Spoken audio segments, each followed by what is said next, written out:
Welcome back to Big Fish in the Middle Kingdom. I'm Brendan Davis, your host, and this week we have a very special group episode. We have 4 people in the room. We have me talking to Ravi Prasad and Greg Stec, as well as James LaLonde, who is a returning champion on Big Fish in the Middle Kingdom, and they are talking about this new initiative they are doing related to the Belt and Road Initiative, the BRI. It is called the Voices of the Belt and Road podcast. Now, the guys minus James have already created a blog that is quite popular, along with a partner named Maximiliano, or Max, who is probably listening to this, and he is on vacation at the moment, but he was not able to join us here in the studio. They met James and started talking about how they could take this conversation they have started online out to even more people, and James has been helping them with their ideas as they put together their podcast, which included getting to know me and talk to me a bit about some mechanics, which I'm very happy to do. But I wanted them on my show, so I get to have them on here before actually their show launches. In the episode, we talk a lot about what the Belt and Road Initiative, or the BRI, is, and James pointed something out that I thought was really fascinating, and I hadn't thought of it quite this way. It seems like there's just not a real good consensus about what this actually is in the West, and so I'm here to tell you that it's something pretty special. Anyway, we're going to hear a lot more about it from people who know a lot more about it than me, so stay tuned for that. Before we get to the interview, I do want to remind you that this week's episode of Big Fish in the Middle Kingdom is sponsored by my upcoming ebook, Littlest Fish in the Biggest Pond, and it is all about the adventures that I've had on this podcast with the first year of guests, and I also include some information about the different things that have happened around China that I've been involved in that I think add some color. But this is really intended to be a best of, or a greatest hits from the different interviews. I'm pulling content from all the different guests we've had for the first year of the show, which happened back in May 20th, was kind of my cutoff date roughly. And honestly, as I'm going through these episodes and I'm pulling these quotes, it's really kind of blowing my mind how much we have covered on this. So I don't want to give you the hard sell, but it would mean a lot to me if you would pre-order the book. You can check out crazyinagoodway.com/book to learn more. Okay, that's all the preamble I have for you this week. Now please enjoy my first interview with the Belt and Road Boys.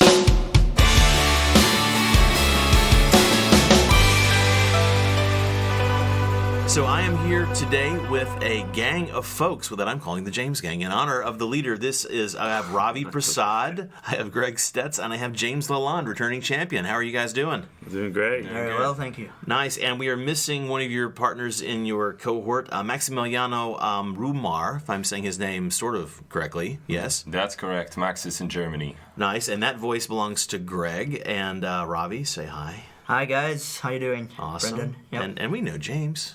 I've been here before. Yeah, You have been here before. Yeah, and I think you should call us the Belt and Road Boys. It's kind of a new. Because if this doesn't work out, the podcast, we'll just do a boy band, Like a road show kind of thing? yeah. Nice. I like this. Well, look, I am excited to have you here. This came up really kind of quick, and I want to talk about the project. You are working to build your own podcast called the Voices of the Belt and Road podcast, right? Correct. So what we're wanting to do here is set up a podcast which brings in a really diverse range of views on the Belt and Road Initiative. Not only experts, but also a whole range of different people. We really want to humanize it. We want to speak to people whose lives are being directly affected by the Belt and Road Initiative. That is really cool. What brought you together? What was kind of the genesis of the idea here? Yeah, that's actually very much related to the beginning of the idea of the podcast. So already for like around 8 months, we've been running this blog because we're pretty much interested in analyzing BRI. But we've been doing it a little bit more from the data-focused perspective, expert-focused perspective. And now we want to go broader with that. We want to dream bigger and actually see how the BRI affects people's lives. What people think about it, not only experts, but also more. How did you guys meet? Isn't there like some kind of like a bar joke around this? Funnily enough, there is. Just as all great stories start, you have a Pole, a Brit, and a German, and they walk into a bar in Beijing. And then blog happens. That's what BRI does to you. It's pretty much bringing people together. That's also part of the program that we actually met at. That's Yenqing Academy at Peking University. It's an amazing program bringing together people from, in our year, I think it was around 50 countries. And around 120 people that were in our cohort. So you have this extremely multicultural environment. And this is pretty much also what inspires us in terms of podcasts, because all those people have their distinct viewpoints on things. And that's what we want to bring. That's also the experience that, enriched us to think beyond the boxes of our own cultures, and not only, of Westerners in China. There are also many, many, many more viewpoints related to BRI, also on local level. That's what we're trying to bring. So each of you individually, just really quickly, kind of the capsule of what drove you to China. Sure. So all that time back during my undergraduate years, economics, trade was my interest. It's a time when, the rest of the world is in global recession, and China is this economy that manages to weather the crisis, continues to grow at 10% a year. And that was always fascinating from an academic perspective. My route into China wasn't direct to China. As many of my colleagues did, you get hit by a tidal wave of recruitment events to push you down, the more stable, the more the stable, the linear, the known paths. And I worked in investment banking for just over a year.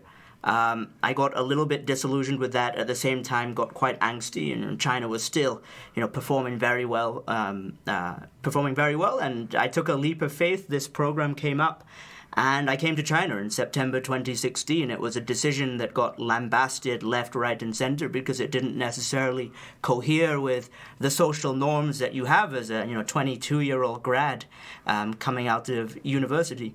But I feel the decision has been very much vindicated since coming. The program has been a fascinating one, which has brought me together with a range of different viewpoints. I've been lucky enough to work with the former chief economist of the World Bank at his institution over here. That has taken me to projects in Nigeria and Ethiopia, where I've seen some of these Chinese projects on the ground. And this has really reinforced my interest in some of these areas. And so Ravi, did you make your mother and father cry when you gave up your job at Goldman to go and take this program, or what was the real story there? They didn't cry to me directly, but I'm sure. Did you hear from your aunt or uncle or just a family friend or somebody? There were some eyebrows being raised. I'm sure. Yeah. Yeah. On my side, it wasn't much of a choice. It was rather destiny that brought me to China because, as I hinted before, for me it all started with India because when I was 16 or so, I traveled first time outside of Europe, going with my parents to India. I was just blown away by how different it is, how different lives people live, how different ways of thinking, different ideas, all of that floating in the air.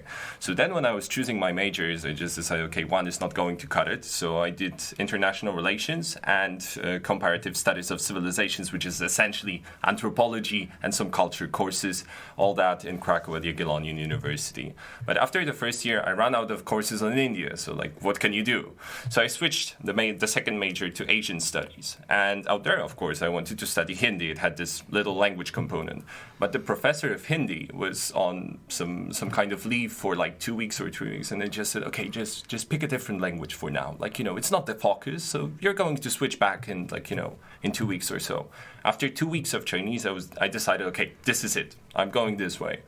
And after that, a couple of years forward, I went to Beijing for the first time to spend a whole year here. First time to stay here for longer at BeiY, that's Beijing Foreign Studies University. And that's where I met the girl. There always has to be the girl in the stories. All right. So she's half Italian, half Chinese. We're getting married in next month. Oh, congratulations. That's great. Thank you so much. Wow. So that's BRI at work, pretty much. Your own little BR. Exactly. That all happened to me. So, we did 2 years of long distance, coming back to Europe as well. I spent a year at Oxford doing contemporary Chinese studies, so China has been there for quite some time. And then I came to Yanqing because together with Alex, we were looking for a place to meet together, and that was Beijing. That was the logical choice. I found the program, and that's how I ran to the rest of the gang here at Yanqing. And so Belt and Road Initiative, BRI, this is the audience, so that you guys know, the audience is roughly 1/3 China or Asia, about 1/3 U.S., and then about 1/3 everywhere else. And so just encapsulate, what is the Belt and Road Initiative, just kind of in a nutshell for people who aren't really up on this? That's $1 million question, actually. There you go. $1 trillion. Well, I got it. Can I owe you $999,000? Exactly, to be correct. All right. So, we've been actually bugged by this question ourselves because, do you think about it as a strategy, or do you think about it as a vision? Do you think about it as a process? Generally speaking, it's initiative that has been announced in 2013 by President Xi Jinping in Kazakhstan, and it's been growing ever since. So it's hard to say what is it exactly. We think more of it as a process that is unfolding. More and more actors get involved, more and more people are affected by it, and then, that's precisely why we're here, to think and try to unravel what it actually is. Okay, interesting. And so you've got the blog now, but you want to expand this into the podcast. What was really driving the push into podcasting? I think part of the reason is existing commentary around the Belt and Road Initiative is very abstract. You see a lot of big numbers being thrown around, and it's very difficult to relate to those kind of numbers. We really want to bring that down one level, humanize it, speak to the people who are behind the Belt and Road Initiative. At the end of the day, behind every policy initiative, it's the people that matter. And so we want to speak to those people who are thinking about the BRI, who are working with it, and those individuals who are even on the projects on the ground.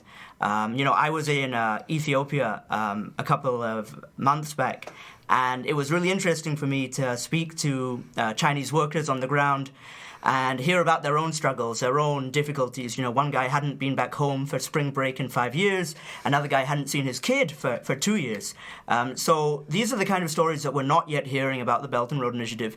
And so our project really wants to, give them a voice. I think the main thing that we've all experienced is that this could be the most epic infrastructure build-out that the world has ever seen historically. Yeah. Yet there's almost no information about it in English, and the information you do have in English has a very pundit-like feel to it, or maybe a think tank feel to it, or a governmental policy maker type feel to it, and that doesn't really resonate with the general public. And if you remember in the U.S. a long time ago, or in any country, when the train station comes to town, there was a road, there wasn't a road. What was the life like before the road was there, and what was life like after the road came?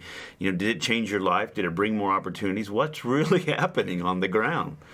That's what we want to find out and explore. Well, I think this is just a hell of an idea, and the idea of putting this human face on it, I know this is one of your goals, is to humanize the BRI. And how did you meet our friend James? Because for the sake of people who maybe have not heard your episode, first go back and listen to James LaLonde. He's just about a month before this episode.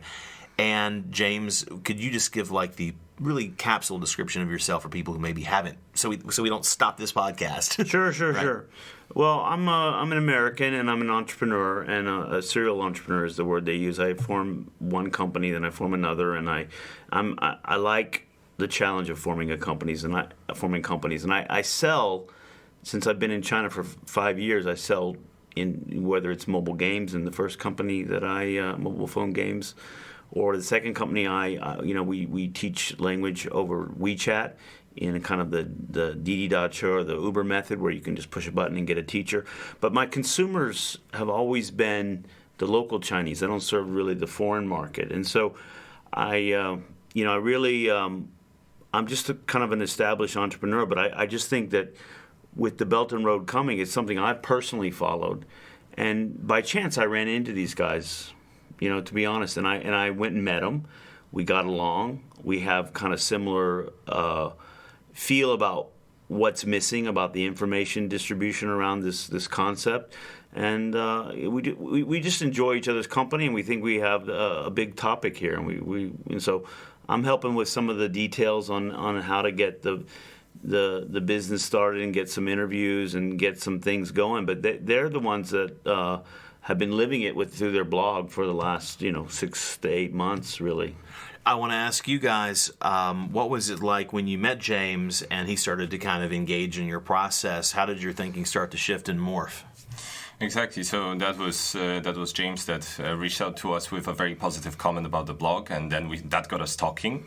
And then we had the chance to meet him, and it's pretty much like moving to the whole new level.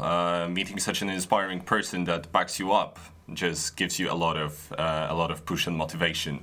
So that's pretty much empowered us to go further.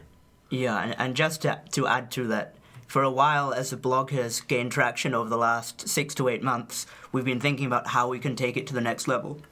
But, we're 3 individuals. We didn't know exactly where to go, what our next steps should be. And all of a sudden, just like it felt like all the dots were coming together, James reached out, the missing piece to our puzzle. Ravi, Greg, tell me about what you bring to the table with your group, and then also what Max's kind of role is. How do you define your responsibilities? Sure. So my interest, so a little bit of background about me, first of all. I'm from the UK. Before coming to China, I used to work in investment banking. I got a little bit disillusioned with my life in investment banking. China had always been this fascination. Just about the time I was working in investment banking, the Belt and Road Initiative was really taking off. So the interest in infrastructure, the confluence of infrastructure, finance, and economic development was really something that motivated me. So I guess from my perspective, I bring more the economics angle, the finance angle, to thinking about some of these questions around the BRI. When it comes to me, my China story has been full of random twists, I would say, but when it comes to what I bring, I've been mostly researching China's Central and Eastern European relations, 16+1, this initiative that China created in 2012 towards Central and Eastern European countries. As I'm from Poland myself, there was a natural interest for me, and then during my studies, that was my focus. So then I cooperated with Chinese Academy of Social Sciences here in Beijing, also during my studies at the Yenqing Academy, that's where we actually all three of us met. And now I'm moving a little bit towards Stec. That's also the job that I have now in Beijing. I'm working at an app in China, and we're trying to help bring foreign tech also to China. Excellent. And how would you speak about your friend Max, who's not here with us? What is he? That sounds like he's had a. That sounds like poor Max has had a tragedy. He's actually on vacation. Max is alive and well. He's enjoying a vacation. So yes. What does Max fortunately do when he's not on vacation? What does Max do? Currently enjoying a thunderstorm on a French island, actually. Oh. So I'm not sure how much enjoyment is there. Max is one of a kind. Max's interest in China actually predates both of Greg and mine. In that, from a very young age, Max became interested in China, reading books about China. But Max is from quite a small village in Germany and never really had the opportunity to come to China. So he made this crazy decision once he left high school. Look, I want to gain exposure to Asia, but he had no means of actually getting there. The opportunities were limited. So he joined a band. He was always into his music that was touring Asia, just a side support. He thought this route would take him to China, ended up taking him to many other Asian countries, getting very close to China, but never to China.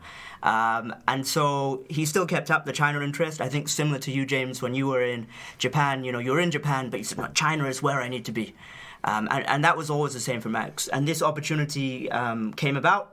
This educational program, the Yenqing Academy of Peking University in Beijing, which is how we all met.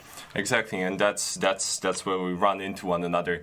We all came there in September 2016, and we pretty much quickly set off by having similar courses and working specifically on Chinese foreign policy, Chinese politics, Chinese economy. One of those courses was with Professor He Yafei, who is a former Vice Minister of Foreign Affairs of PRC. And throughout that course, we were actually running a presentation, the three of us, together with one other friend, Maita, on the results of the election in the US. And that's what brought us together to think more broadly about the future of the global politics, of geopolitics. And that's also what turned us to create this kind of little over beer discussion on BRI. And this is pretty much how we got the blog going.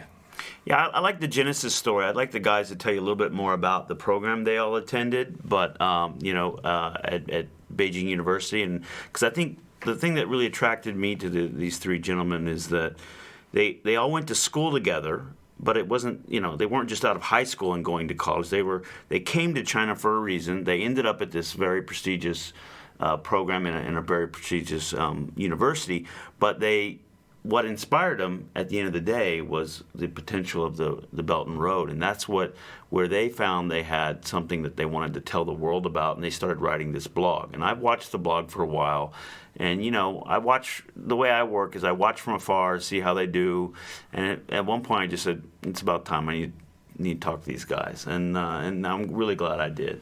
Well, so specifically, what are some of this could be inferred from what you said, but I'd like you to elaborate. What do you see as the potential of this and these guys in particular? Why these, for your sake, why these guys from your point of view?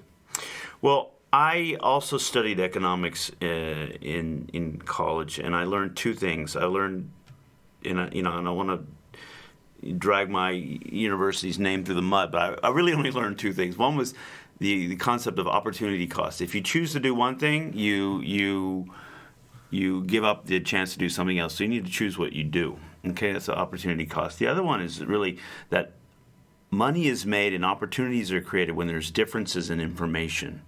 Someone knows more about the cost of a certain good in one country, and they can sell it, or they can slightly modify it and sell it in another country. This is where trade begins. This is the whole basis of the economy. So I see this huge issue with the BRI. It's not only, as I said earlier, probably the most massive infrastructure build-out the world has ever seen.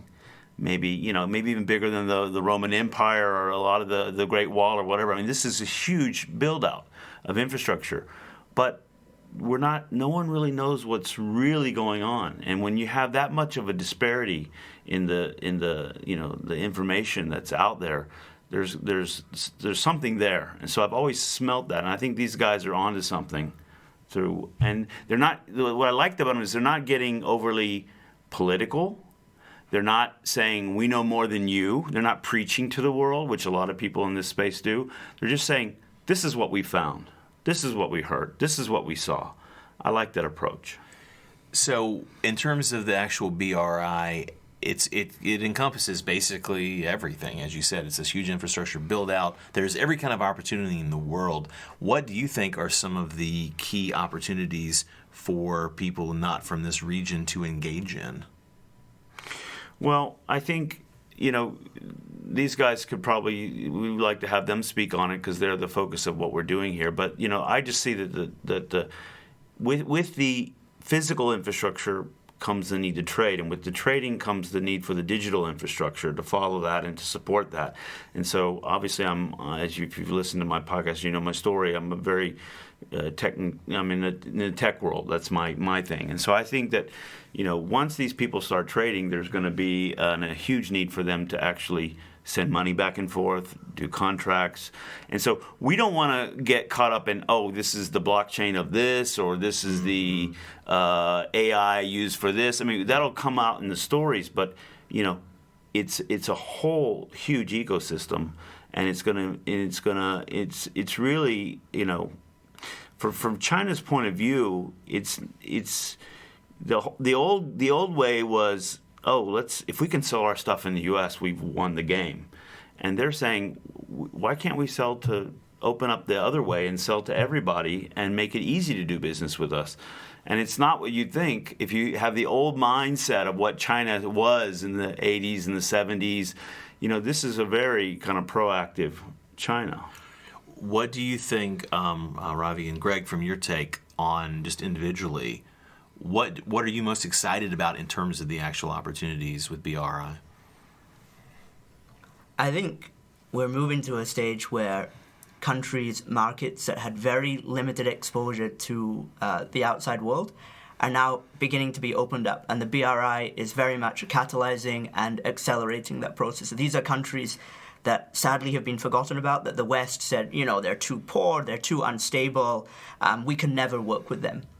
Countries in Central Asia, in South Asia, in Southeast Asia, and in Africa and Latin America that were sort of pushed to one side. We're now at a point in history where all of these countries, there's a sense of optimism that they can be the next big thing. If I'm just to relate back to some of my experiences in Ethiopia, I went to a place called Hawassa, which is southwest, about 200 kilometers southwest of the capital, Addis Ababa. And only 5-10 years ago, there was nothing there. It was truly agrarian. They didn't see foreigners. They had no roads. Everyone was living a very basic kind of lifestyle. Now, fast forward 5 to 10 years, you have one of Ethiopia's flagship special economic zones. You have multinational companies there from around the world, not just Chinese. You have Sri Lankan, Bangladeshi, and American, Philip Van Huysen from the US. And why has this all happened? Well, 5-6 years ago, you had Chinese companies saying, look, we see an opportunity in Ethiopia. and we want to go and explore it. We want to see if, we can relocate our shoe production over there. We want to go and build roads, infrastructure, so we could connect this otherwise forgotten little town to the wider world. Now the goods being produced in Hawassa are being shipped to Djibouti and to Europe and to the United States. And this is not a unique story. This is happening in many of these different forgotten markets all around the world. So you're basically bringing 2 to 3 billion people who had been forgotten back into the economic playing sphere. So exactly, and that's part of it, because you create this kind of hard infrastructure, but at the same time there's still more to look at, because the communication between those people, what kind of digital infrastructure are you going to build up for it? What kind of cultural infrastructure are you going to build up for it? Because at the same time you have all those people communicating all the time, and those are differences between the culture, between the cultures, those are differences between the time zones as well. Maybe there are some issues that we can fix when it comes to that. There's plenty of opportunities of thinking also about soft infrastructure, because there's so much being said about roads and ports, and of course that's really important, but that's only the first step. And then we have to also think about other ways in which we can facilitate this kind of connectivity that is being built through hard infrastructure. And that's, in my opinion, the very core of BRI. That's when things start to get interesting, because building a road and giving the opportunities, that's just the first step. Yeah, and Brendan, I really think, and I don't want to, so we're not into saying this is a great thing and thanks China. I mean, this is if you look at what are some of the historical examples of something that are along the same scale of this. When you built the railroads from the east coast of the U.S. to connect the west coast, all of a sudden, those Rocky Mountains that were separating the country into two pieces were not an issue anymore. And then the West Coast is now California, and all that happened, right? And then you have the internet. And I remember the first time, and I'm an old guy, so you can tell, but when Steve Ballmer came over to Japan, and he was still calling it the information superhighway, and we said, Steve, I think over here they're starting to call it the internet. And it was like the early days when it's the things that the internet is the infrastructure. Now you don't even think about it. And so soon, within our lifetimes, people won't think about the Belt and Road as something, but they'll think of the opportunities that were created. And we want to capture the opportunities. We don't want to map out, this road connects to this road, and this political, geopolitical issues are going to be exacerbated or are going to be made worse or better. That's not what we're concerned with. That's somebody's job, and somebody will do that. Yeah. But we all have our focus, and any successful, this in spades, basically, but any successful initiative has a strong focus and don't do what everybody else is trying to do. What are sort of the next steps? What do you see as kind of, obviously there's the launch and the finding your footing and, finding guests and getting in the groove of that, right? But what do you see as the next steps, and what's like the next level you would go to? What do you want this podcast to do in the world, basically? To not to put any pressure on you. Well, before they answered, I really want to hear what they have to say. One thing I brought to this project is I said, let's not just create another English-only podcast. And so what we want to capture here is we want to hear what the Chinese people on the Chinese side of the spectrum are saying in their own language. We also want to hear what the Polish people say in Polish and in whatever. We want to capture people in their own language. So we're getting a bit ambitious around the fact that we're not going to force everyone on the podcast to speak in English, but we're going to actually encourage them to use their native language. We'll do the magic of electronics and translation and interpretation and get it all so that it's fits well for an English audience. But we want a Chinese audience to appreciate it and to also see us as credible. And so my personal philosophy is, if you're in China, if you're not doing something that the Chinese population thinks is credible, whether it's your business, whether you're selling mobile phone games like we do, or you do language teaching services online, or whatever you do, your consumer is the Chinese consumer. And so we want a good readership and a good listenership, from the Chinese side. So that's very important to us, and I think it's going to differentiate us a little bit. Exactly, and apart from when it comes to those buzzwords that are very often related to Belt and Road Initiative, you have win-win cooperation, but apart from that, there's also connectivity that is very often emphasized. But how can you facilitate connectivity if it's only run on the experts level, only run on the government's level? It's important to bring people who are engaged in the initiative on many various levels, and there is no platform for that. And this is exactly what we're trying to do with that, to really bring this connectivity aspect. Whether it's going to have good or negative results, we don't know. We just want to give people a platform to bring those voices up, and that's why it's Voices of the Belt and Road. So what are some of the topics and speakers, that whether it's specific people or you want to name check, or just the types of people you want to have engaging on your show?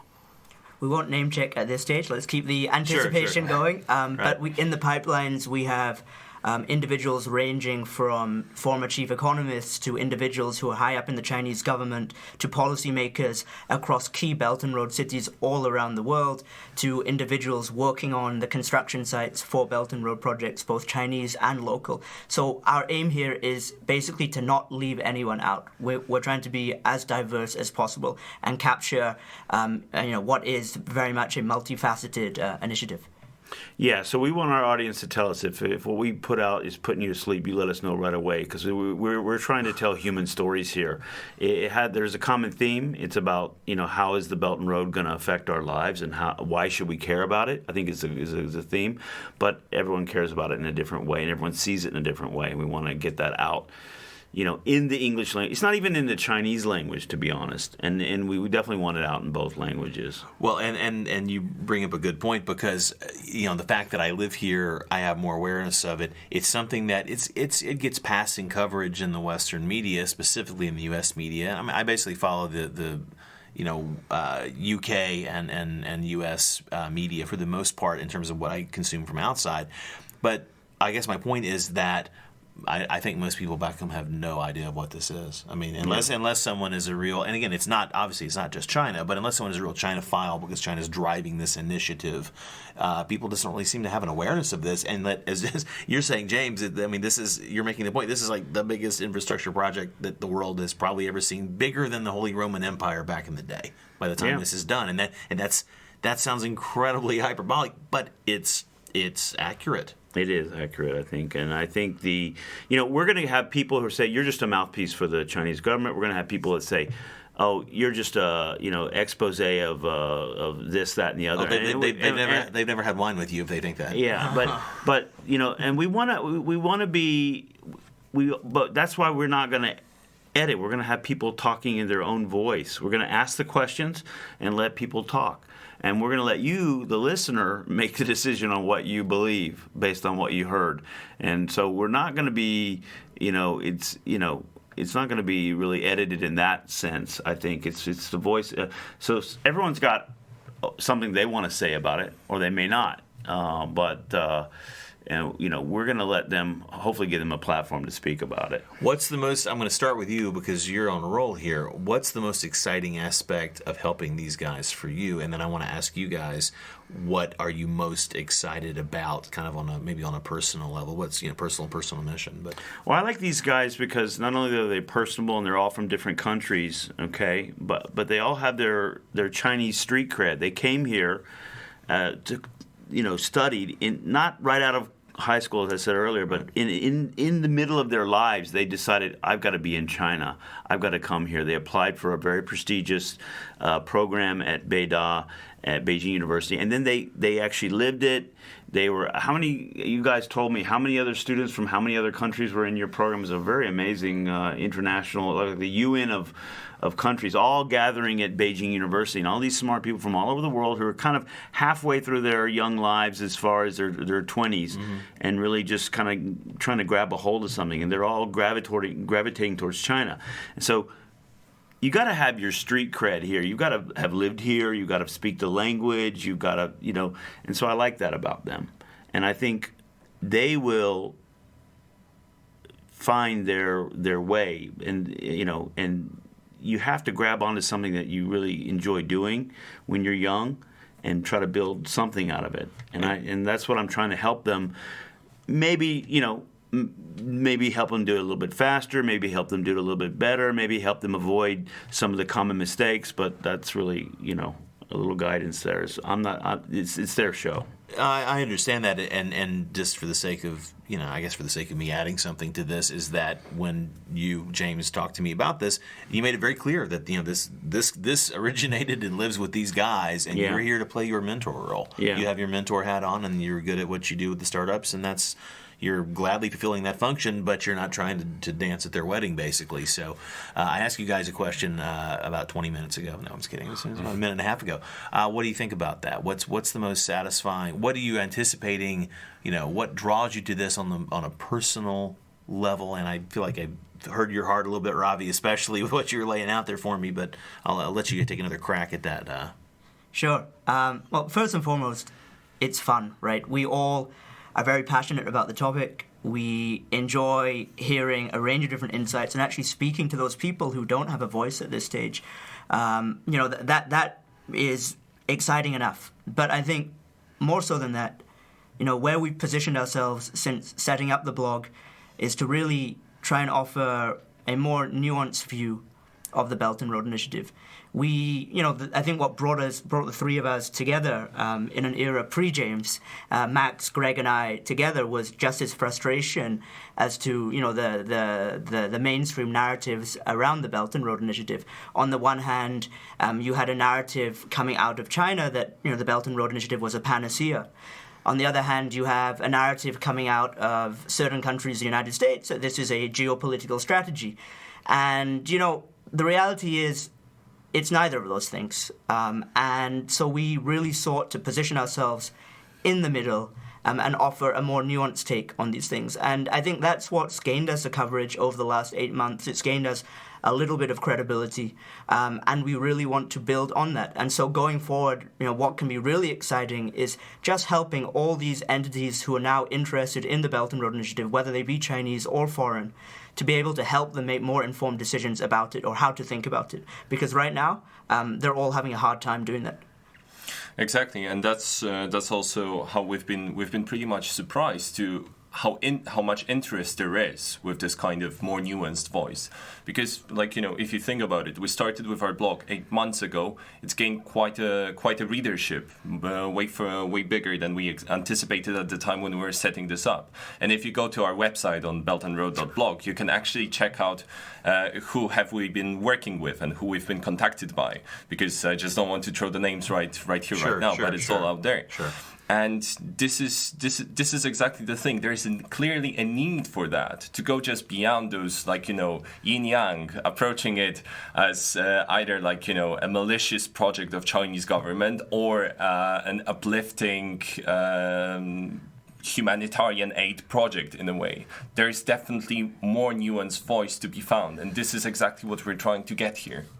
So what would you say are some of your goals beyond doing, the blog and now the podcast, just in terms of your own interest in China, Belt and Road specifically? I think our dream would be to be in a position where we can help those individuals, organizations interested in the Belt and Road Initiative to help them pursue their own objectives. I think in this early stage we're getting a range of different people speaking about the Belt and Road Initiative, experts, but also, like we say, those people on the ground. It's going to build up a more holistic picture of the Belt and Road Initiative. And we want to be known as those people who can provide that kind of those kind of insights and that kind of outlook on the initiative. Exactly, and also part of our big dream, if we're talking big here, as we mentioned before, Belt and Road is neither a strategy nor a vision. It's very much disputed what it is. It's clearly a process. That's how we see it. Something that is being constantly changing, reshaped, more actors added, more content added, more topics added. And as this is a process, we can get involved in it and help maybe to a certain extent to be part of it and maybe guide it in those little tiny ways. This is our part to play in that, and we're definitely excited to do that. So I've already asked sort of the question of how you met James and why James and what he brings to the table, and I know some of that before asking, of course. James, what does it mean to you to be part of this? What is your meta mission? Well, just with so many other ideas I've had in the past, you have a lot of ideas and you act on very few of them. And I've been thinking about the Belt and Road for quite some time now. I've actually written on it, but I've talked to some think tanks, and they all say, "Why don't you write a book?" Or there's a lot of people who'd love to have. anyone would love anyone right now in China. They want more information out there. There's a need from the Chinese side to get the information out there. But I think there's a way to do it. And I believe this thing that we've kind of come up with the getting the people's voice out there is important. Because, you take these guys, they could get pulled in many different ways. They could get people offering them contracts to do this. They could be doing. I'm saying let's leverage your passion and take it where you want to take it, and uncover what you want to uncover, and do it your way, and decide. Spend a little time. Let's spend a little time. We have spent a little time thinking about what we want this thing to be, and that's why what started as a blog is now becoming a podcast. Is because the multilingual nature of it is so important to what we're doing. So all I'm really doing is helping with a little guidance, preventing them from falling into some of the pitfalls that young entrepreneurs all get involved in. And I think the feeling is that we don't. The beautiful thing about when you run into a group of people, and I've done this a couple times because I've started some companies, you run into people that you all have a similar vision, but you don't overlap massively, and you all add something, and that's when you know, oh, this could work. You get a feeling there, and that's what it started out to be. Well, that sounds like you're well configured for success here. What are the what's in the immediate future? What's in the near-term future for you guys as you get this off the ground? I think first and foremost is reinventing ourselves. We were a blog previously. We need to be something that's more all-encompassing. So we've changed our branding to Belt and Road Advisory, and the flagship, the centerpiece of all of that is our podcast. So our immediate priorities are to get some really good content in with the podcast. We've got, like I say, some cool speakers lined up. And so really going hard with that in the immediate future is our priority. Exactly. We're simply getting very serious about this, and we're just inviting everyone to check out what comes out of it. Just to add, I think the key word here is execution, and that's something that James has really brought to the discussions. Beforehand, we were very casual about this. It was interesting. It was an academic interest. Now this is something whereby James has instilled in us what could be out there. What there is a need for this, and we could be those people. That is a belief that we didn't really have before. But the key will be execution. Well, I am very excited to see and hear what you do, and I am ready to help however I can to get the word out. Guys, thank you so much. I appreciate you coming in. Thank you, Brendan. Thank you. All right, that's the show this week. I hope you enjoyed it. Don't forget to find out more about the individual guys or their Voices of the Belt and Road podcast or their blog. You can check out the notes at crazyinagoodway.com. Thanks again for listening, and I'll see you next week.